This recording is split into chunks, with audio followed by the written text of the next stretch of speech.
बिल्कुल सही समझ रहे हैं आप। आज का वीडियो अम्ल, क्षारक एवं लवण, जो कि आपकी क्लास 10th के साइंस का सेकंड चैप्टर है, उस पर आधारित है। इसलिए हम बिना समय व्यर्थ किए सीधे अपने टॉपिक पे चलते हैं। आइए देखते हैं। सबसे पहले अम्ल लिखा है, उसी की बात कर लेते हैं। अम्ल क्या होता है? सबसे पहले हम क्रम से तीनों का परिचय देखेंगे, परिचय जानेंगे। अम्ल क्या होते हैं, क्षारक क्या होते हैं, लवण क्या होते हैं, उसके बाद इसमें डीप जाएंगे, क्या होता है, कैसे होता है, इसका गहन अध्ययन करेंगे। सर्वप्रथम हम देखते हैं अम्ल क्या होता है। तो अम्ल के विषय में अक्सर बच्चे थोड़ी सी गलती कर देते हैं। जब उनसे पूछा जाता है अम्ल क्या है, तो वो बताने लगते हैं कि स्वाद में खट्टे पदार्थों को अम्ल कहते हैं, वगैरह वगैरह। तो बाबू, ये गलत है, ये कोई परिभाषा नहीं है। ये अम्ल का गुण हो सकता है कि वह स्वाद में खट्टा है। आप खुद एक 10th में हैं, आपको बोर्ड का पेपर देना है, आगे आपको बहुत आगे जाना है, अभी पढ़ना है, आगे बढ़ना है। खुद आप कॉमन सेंस लगा के सोचिए, अगर आपको हम 4 चीज़ें दे दें तो उसमें आप ये कैसे बताएंगे कि यह अम्ल है कि क्षारक है?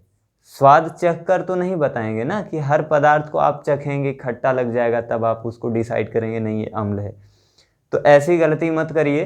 कहीं भी अगर डेफिनेशन पूछा जाता है अम्ल क्या है, तो ये जीवन में कभी मत कहिएगा कि स्वाद में खट्टे पदार्थों को अम्ल कहते हैं। कहेंगे क्या? आप में से अक्सर बच्चों को पता होगा, कुछ को नहीं पता होगा, तो मैं बता दे रहा हूं। ऐसे पदार्थ जो अपने जलीय विलयन में H+ आयन यानी कि हाइड्रोजन आयन मुक्त करते हैं, उन्हें हम क्या कहते हैं? H+ आयन मुक्त करते हैं। क्या करते हैं? मुक्त करते हैं। H+ आयन प्रदान करते हैं। ऐसे पदार्थों को हम अम्ल कहते हैं। ये इसकी सही परिभाषा है। वे पदार्थ जो अपने जलीय विलयन में H+ आयन मुक्त करते हैं, वे अम्ल कहलाते हैं।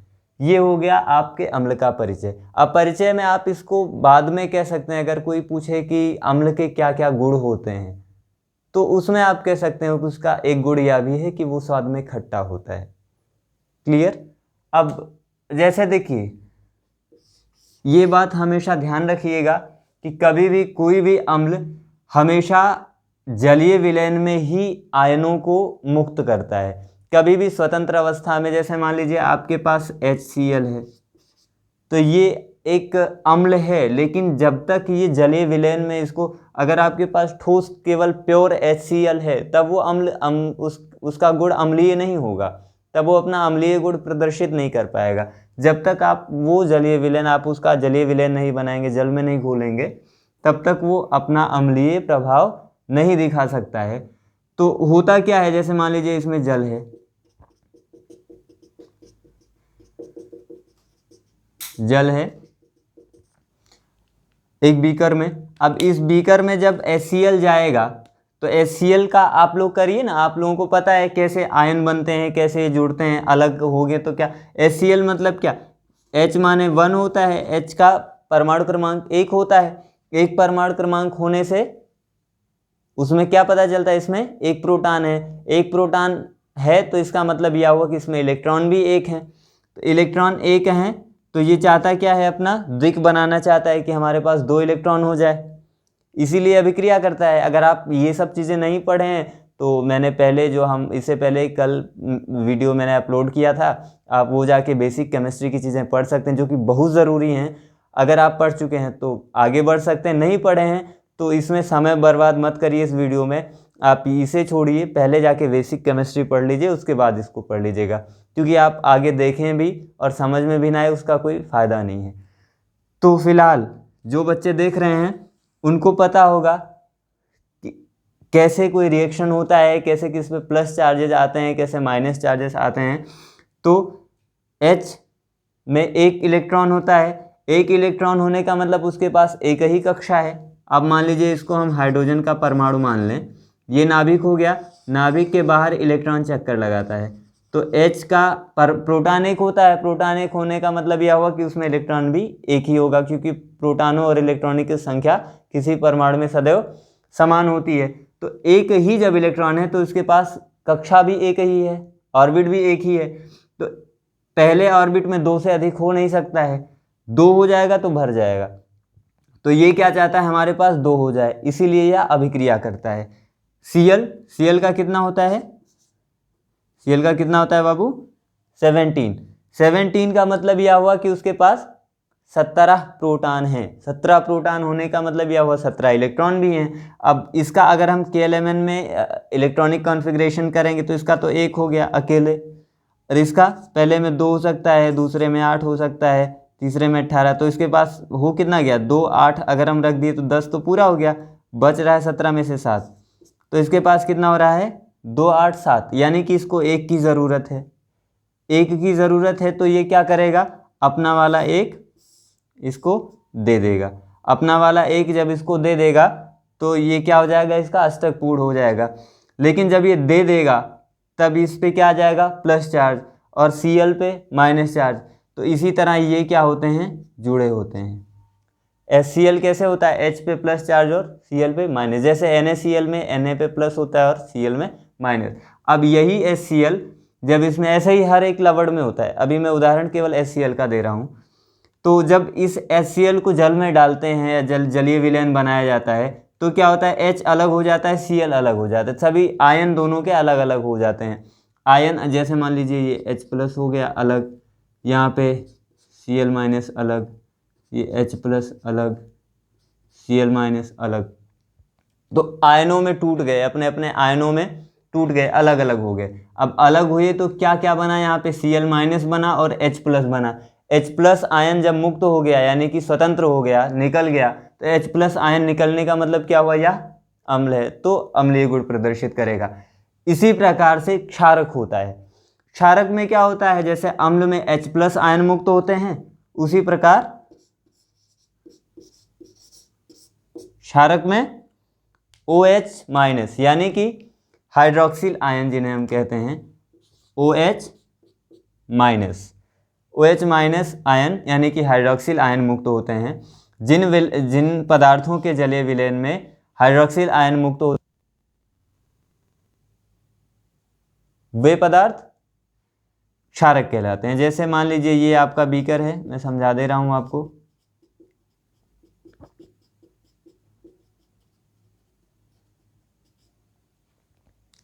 और आपके पास NaOH है।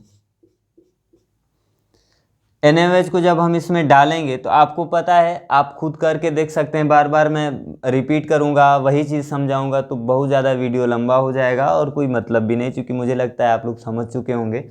Na पे प्लस चार्ज है और OH पे माइनस चार्ज है, तो जब NaOH जलीय विलयन में जाएगा तो ये भी आयनों में टूट जाएगा। तो आयनों में टूटेगा तो क्या हो जाएगा, कौन कौन से आयन है इसके पास, Na आयन है, प्लस चार्ज इस पे है, और OH माइनस आयन है।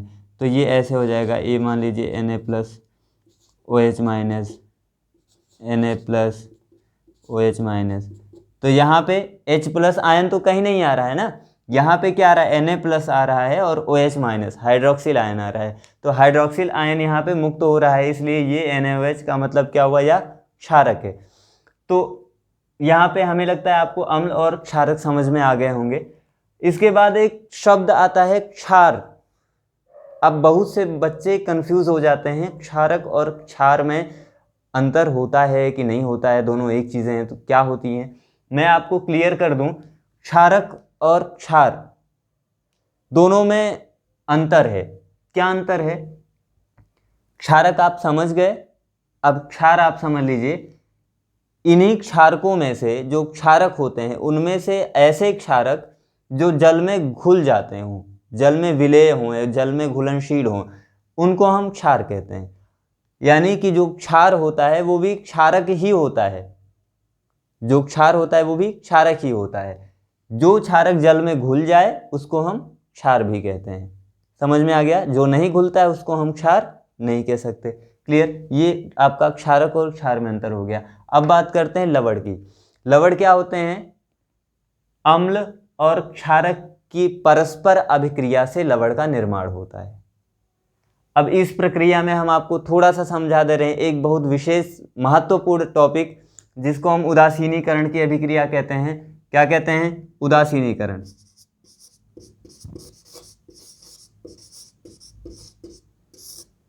क्या कहते हैं बाबू? उदासीनीकरण। उदासीनीकरण का मतलब उदासीन कर देना। अब उदासीन का मतलब न्यूट्रल, वही उदासीन।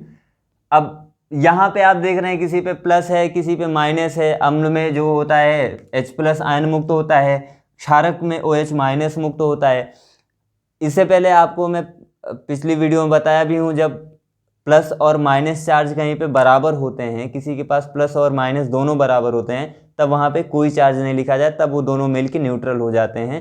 जब कम ज़्यादा हो जाता है, कहीं पे प्लस ज़्यादा हो गया, माइनस कम है उसके पास, तब वहाँ पे प्लस लगाते हैं। किसी के पास माइनस ज़्यादा हो जाता है, प्लस वाला कम है, तो वहाँ पे माइनस लगाते हैं। लेकिन जब दोनों बराबर होते हैं तब वहाँ पे कोई भी चार्ज नहीं लिखते हैं, यानी कि वो न्यूट्रल हो जाता है, उदासीन हो जाता है।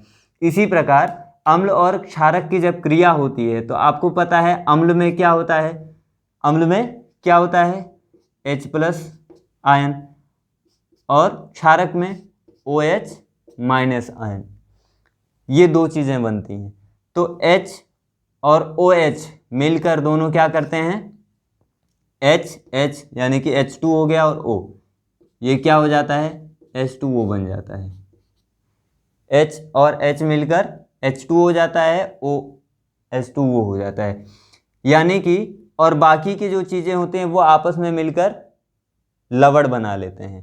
जैसे मान लीजिए हम एक यहाँ पे आपको उदाहरण बता दे रहे हैं। आपको पता है HCl, ये आपका क्या है? लवण है, सॉरी अम्ल है।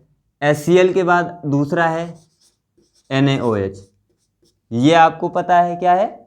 क्षारक है। अब ये जब दोनों अभिक्रिया करते हैं तो जैसे मैंने आपको बताया, जो मुक्त होने वाले आयन हैं दोनों में, क्षारक में क्या मुक्त होगा? OH- और इसमें H+। तो ये दोनों मिलकर H और इसका OH, ये दोनों मिल गया तो कितना हो गया? H और H, यानी कि H2 हो गया, और O H2O, ये आपका जल बन जाता है। प्लस बाकी के चीज़ जो हैं, जो बाकी के तत्व बचे हुए हैं वो मिलकर लवण बना लेते हैं। जैसे क्या क्या बचा है? Na बचा है और Cl बचा है, तो NaCl। इस तरह से अब आपका रिएक्शन क्या हो गया? HCl + NaOH, Gibbs house arrow लगाएंगे, NaCl + H2O। यानी कि अब इससे आपको दो चीज़ें पता चली। एक तो प्लस माइनस मिल गया तो ये जल बन गया, उदासीन हो गया। उदासीन होने की वजह से इस अभिक्रिया को उदासीनीकरण की अभिक्रिया कहते हैं। एक लाइन में आप समझ लीजिए, जब अम्ल और क्षारक परस्पर अभिक्रिया करके लवण एवं जल बनाते हैं तो ऐसी अभिक्रिया को हम उदासीनीकरण की अभिक्रिया कहते हैं। उदासीनीकरण की अभिक्रिया क्यों कहते हैं ये आपको मैं समझा चुका हूँ। अम्ल और क्षारक मिलकर परस्पर संयोग करके जब लवण और जल बनाते हैं तो ऐसी अभिक्रिया को उदासीनीकरण कहते हैं। ये बहुत इंपॉर्टेंट आपका टॉपिक है, एक हेडिंग है जो आप में क्वेश्चन पूछा जा सकता है, पूछा गया भी है 10th के बोर्ड में, उसके आगे कंपटीशन के एग्ज़ाम में अगर आप जाते हैं आगे तो महत्वपूर्ण विषय है, ये आपके लिए ध्यान रखिएगा। HCl NaOH क्या है? लवण है, क्षार है, पहले मैं आपको क्लियर करके बता चुका हूँ। HCl जब जलीय विलयन में जाता है तो H+ और Cl- बनता है। ऐसे ही NaOH जब जल में जाता है, जलीय विलयन बनता है तो Na+ और OH- बनता है। दो चीज़ें आपको विशेष ध्यान रखनी है इसमें कि जैसे अम्ल और क्षारक की अभिक्रिया से लवण और जल बनता है, पहली चीज़। दूसरी चीज़ ये आपको आगे और भी पढ़ना है, जब अम्ल और क्षारक के भौतिक और रासायनिक गुण पढ़ेंगे क्या होता है तो उसमें भी ये चीज़ें आपको पढ़नी पड़ेंगी। दूसरी चीज़ें, हाँ मैं एक बात और आपको विशेष बता दूं, ये अम्लीय और क्षारकीय गुण तभी प्रदर्शित करते हैं जब ये जलीय विलयन में हो। तो इसलिए आप कहीं कहीं आपको हाइड्रोनियम आयन लिखा हुआ भी मिल सकता है। जैसे मान लीजिए मैंने आपसे कहा किसी पदार्थ को अम्ल हम कब कहेंगे? जब ये कंफर्म हो जाएगा कि उसका जलीय विलयन बनाने के बाद उसमें H+ आयन मुक्त होता है। H+ आयन मुक्त होता है, इसके साथ साथ मैंने एक बात अभी कही है, क्या कही है? जलीय विलयन में तो H+ आयन बनेगा। अगर कहीं पे H+ लिखा हुआ है तो इसका मतलब क्या हुआ? जलीय विलयन होगा तभी H+ बनेगा। तो इसको आप इस तरह लिखेंगे AQ, ब्रैकेट में नीचे लिखेंगे H+ के बाद AQ। AQ माने एक्वस। आपको अक्सर रिएक्शंस में जैसे आप केमिकल इक्वेशंस लिखेंगे या शब्द समीकरण लिखेंगे तो वहाँ पे लिखा हुआ मिल जाएगा ऐसे ब्रैकेट में S या फिर L या फिर G या फिर AQ। तो मुझे लगता है आप लोगों को ये चीज़ें पता होंगी। एस माने सॉलिड, अगर कोई चीज़ ठोस है तो उसके बगल में एस लिख दिया जाता है कि ये ठोस है। अगर कोई लिक्विड है, द्रव है, तो उसके बगल में एल लिख दिया जाता है। अगर कोई गैस है तो उसके बगल में जी लिख दिया, जिससे हमें पता चल जाए कि जैसे मान लीजिए हमने लिखा H2O। अब H2O का कोई भी अवस्था हो सकता है। अब लेकिन अगर हमको समझाना है कि इस रिएक्शन में हम जो H2O, इस अभिक्रिया में हम जो H2O प्रयोग कर रहे हैं वो बर्फ के रूप में कर रहे हैं कि वाष्प के रूप में कर रहे हैं, भाप के रूप में कर रहे हैं, या साधारण तरल जल के रूप में कर रहे हैं, तो इसको समझाने के लिए अब केवल H2O देखकर तो कोई समझ नहीं सकता है कि हम बर्फ का प्रयोग कर रहे हैं कि जल का कर रहे हैं कि वाष्प का कर रहे हैं। तो इसलिए यहाँ पे S या L वगैरह लिखी जाती हैं। हाँ, AQ अभी मैं आपको बता रहा था फिलहाल। AQ का आप समझते होंगे, AQ माने एक्वस, एक्वस माने जलीय विलयन। तो अगर किसी चीज़ को जल में घोला जाता है तब उसको आप L नहीं लिख सकते। जैसे मान लीजिए NaCl है, इसको आप जल में मिला दिए, H2O में घोल दिए। अब NaCl को H2O में आप घोले हैं, NaCl को तरल नहीं किए। जब आप NaCl मतलब नमक को पिघला कर और द्रव में परिवर्तित कर देंगे, द्रव में परिवर्तित कर देंगे कब? जब आप उसको पिघला कर परिवर्तित करें, तब आप NaCl के बगल में क्या लिखेंगे? L लिखेंगे। लेकिन आप अगर NaCl को जल में मिलाकर द्रव बना रहे हैं तो आप NaCl के बगल में AQ लिखेंगे। फिलहाल आपको समझ में आ गया होगा, इसको छोड़िए, आगे बढ़ते हैं। H+ की बात कर रहे थे। H+ के नीचे या तो आप AQ लिखेंगे, AQ माने जल को आप बता दीजिए कि H+ AQ में बन रहा है। अगर नहीं लिखते हैं तो आप एक उपाय आपके पास और है, आपको लिखा हुआ मिल जाएगा। अब जैसे देखिए H+ कहाँ बनेगा? जब ये किस में जुड़ेगा? H2O में। किस में जुड़ेगा? H2O में। तब H2O में जब H एक और जुड़ जाएगा तो H3 हो जाएगा और O हो जाएगा। तो कहीं कहीं इस तरह से आपको H3O भी देखने को मिलेगा, जिसको H3O+ यहाँ पे लगा होता है। H3O+ का मतलब होता है हाइड्रोनियम आयन। क्या होता है? Hydronium ion. क्लियर? इतना समझ में आ गया? इसके आगे हम बात कर लेते हैं जल्दी जल्दी में थोड़ा, क्योंकि वीडियो बहुत लंबा हो जाएगा, फिर आप लोगों को प्रॉब्लम होती होगी देखने में।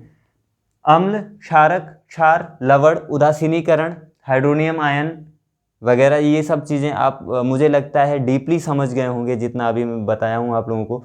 इसके बाद बात कर लेते हैं सूचक की। सूचक किन्हें कहते हैं? नाम से ही पता चलता है, ऐसे पदार्थ या ऐसे साधन जो हमें सूचना देते हो। किस चीज़ की सूचना देते हैं? किसी पदार्थ के अम्ल या क्षारक होने की। कोई भी ऐसा साधन जो हमें इस बात की सूचना दे कि यह पदार्थ अम्ल है या क्षारक है, उसे हम सूचक कहते हैं, क्योंकि वो हमें सूचना दे रहा है इसलिए सूचक हुआ। अब वो सूचना कैसे देगा? दो प्रकार से।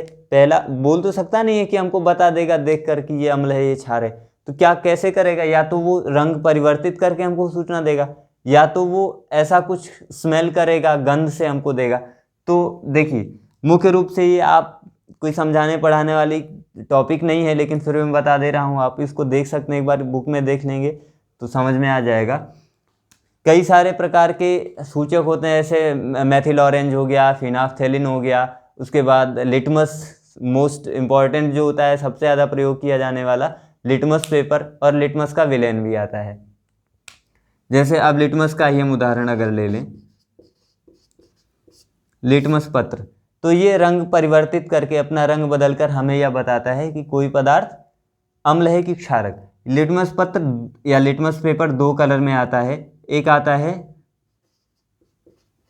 ब्लू कलर में और दूसरा आता है रेड कलर में। ब्लू और रेड। अगर कोई भी पदार्थ हमको देखना है या जानना है कि अम्ल है कि क्षारक है, तो हम क्या करेंगे? उस पदार्थ को लेंगे और ब्लू पे डालेंगे या रेड पे डालेंगे, किसी पर भी डालेंगे। ब्लू पे डालते हैं, कुछ नहीं होता है, तो रेड पे डालेंगे। रेड पे डालने से अगर रेड वाले लिटमस पेपर का कलर चेंज होकर रेड से ब्लू हो जाता है, रेड से ब्लू हो जाता है, तो इसका मतलब यह हुआ कि वह पदार्थ क्षारक है। अगर लाल से नीला कर देता है, कोई भी पदार्थ लिटमस को लाल से नीला कर दे, इसका मतलब वह क्षारक है। अगर कोई पदार्थ लिटमस को नीले से लाल कर दे, ब्लू से रेड कर दे, नीले से लाल कौन कर सकता है? जो अम्ल होगा। यानी कि कोई भी पदार्थ अगर ब्लू से रेड कर दे रहा है लिटमस को, तो इसका मतलब हुआ क्या है? अम्ल होगा। क्लियर? ऐसे ही गंधीय सूचक एक होते हैं जो हमें स्मेल से या बताते हैं कि कोई पदार्थ अम्ल है या क्षारक, क्योंकि उनका ऐसा होता है कि आप उस पर अम्ल डालेंगे तो दूसरी तरह स्मेल करेगा, आप क्षारक डालेंगे तो दूसरी तरह स्मेल करेगा। जैसे आप एनसीईआरटी की बुक्स में पढ़ सकते हैं, प्याज और कपड़े का जो आपको प्रयोग बताया गया है, तो वो आप पढ़ सकते हैं। इसी के साथ साथ वीडियो बहुत लंबा ना हो, इसलिए ये वीडियो यहीं पे फिलहाल समाप्त कर रहे हैं। नेक्स्ट वीडियो सेकंड पार्ट अम्ल, क्षारक और लवण की, डीपली हम उसमें समझेंगे इन सभी के भी विषय में, इनके भौतिक एवं रासायनिक गुण क्या होते हैं। अगर आप लोगों को कुछ पूछना है, कुछ क्वेश्चंस हैं, कोई भी क्यूरियोसिटी, जिज्ञासा है मन में, तो आप बिल्कुल पूछ सकते हैं कमेंट बॉक्स में। मैं कोशिश करूँगा कि जो आपके चैप्टर वाइज वीडियोज़ मैं बना रहा हूँ, उसके साथ साथ आपके क्वेश्चंस पर भी मैं आपको उसका सॉल्यूशन देता रहूँ, उस पर भी वीडियो बनाता रहूँ। इसके लिए आज से आप कमेंट करना शुरू करिए, मैं कोशिश करूँगा आपको उसका वीडियो बना के देने के लिए। इसी के साथ साथ जय हिंद, जय भारत।